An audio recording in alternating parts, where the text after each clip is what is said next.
Welcome, ladies and gentlemen. My name is ANGGARA bin AZMAN. I'm here today for your guys' tour guide, and welcome to the shadowy world of mystery, magic, and myth. This is the world of wayang kulit, one of Malaysia's most treasured traditional performing arts. Before we begin, take a look around. Notice the intricate carvings, the delicate leather figures, and the gentle rhythm of the traditional music. Each piece here tells a story, not just the characters and legends, but the culture, craftsmanship, and soul of Southeast Asia. Wayang kulit, or shadow puppetry, is believed to have originated from India. It spread throughout Southeast Asia over 1,000 years ago. In Malaysia, it was most notably adapted and flourished in Kelantan, on the east coast of peninsular Malaysia. The name itself came from two Malay words, wayang, which means theater or performance, and kulit, meaning skin, referring to the material or the leather which the puppets are made of. And these puppets are meticulously carved and painted, often from cowhide or buffalo hide. It was a Malay master craftsman, Tok Dalang, the puppet masters, who shaped wayang kulit into a distinctively Malaysian art form. Influences from Javanese, Indian, and Islamic cultures gradually merged, giving rise to a unique style in our region. Over the centuries, different styles have developed. One example is wayang kulit Kelantan is the most well-known in Malaysia, featuring stylized characters and deep moral storytelling. Second, we got wayang kulit Jawa and wayang kulit Siam, forms of influence by Indonesia and Thailand. But in Kelantan, under the guidance of masters like the late Tok Dalang Dolah Baju Merah, the art was refined and celebrated as a living cultural treasure.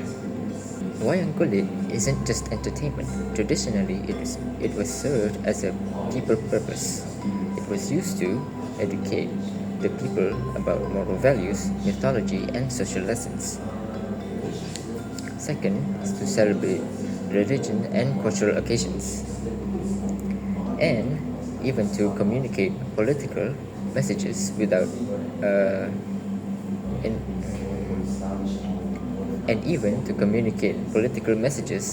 subtly during the times of censorship. Many stories are drawn from the Hikayat Seri Rama, the Malayan adaptation of the Indian Ramayana. These tales are filled with kings, demons, gods, and heroes, dramatizing the eternal battle between good and evil.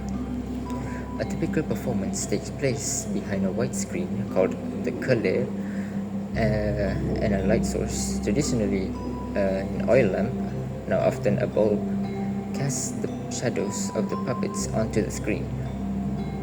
The Tok Dalang sits behind the screen, voicing multiple characters, moving the puppets, and even cueing the musicians. It's a one-man orchestra of movement, music, and voice. Imagine memorizing hundreds of characters, voices, and lines. It's a long-life art. Shows can last typically for hours, even overnight, especially during festivals and royal celebrations. Wayang kulit's popularity grew because it was more than a performance. It was an event. Entire villages would gather to watch. It was storytelling, spiritual ceremony, and social gathering all in one.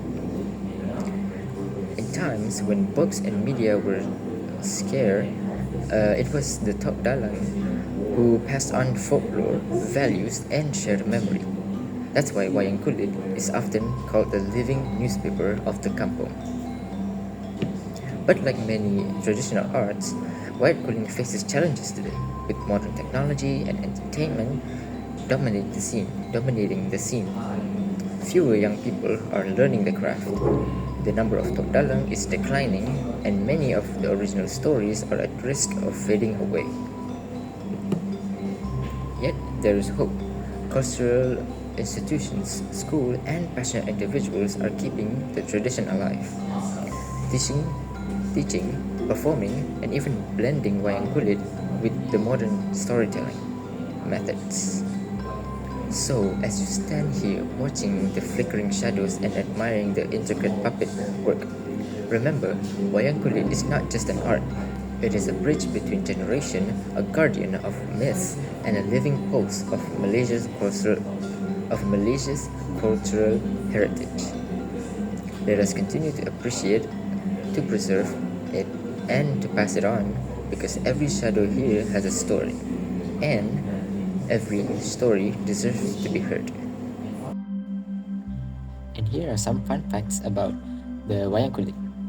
Performances are backed by a gamelan orchestra, using instruments like gongs, drums, and xylophones to create a dramatic and magical atmosphere. Second, there are shadow celebrities like characters like Siti Rama, Sita Dewi, and Ravana are fan favorites, the heroes and the villains of the shadow world. And the third one is wayang kulit has been recognized by UNESCO as part of the intangible cultural heritage of humanity, especially for the Javanese wayang kulit, shining global lights on this traditional art.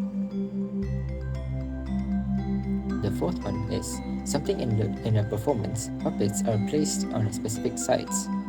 Good characters are usually on the right side of the screen from the audience point of view, and the evil characters are on the left side. On the left side. So it's all about the visual storytelling. And each character often has a specific musical cue or rhythm that plays when they enter the scene, like their personal theme song.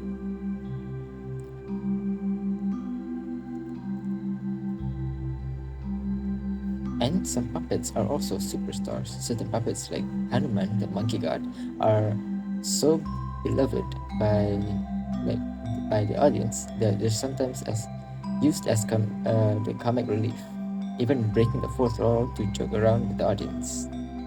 Some puppets are also passed down through generations and are over a century old. They are treated like a sacred family treasures. And not all puppets are for story. Some are made just for decoration or collection, beautifully displayed and painted in homes, museums, or cultural centers.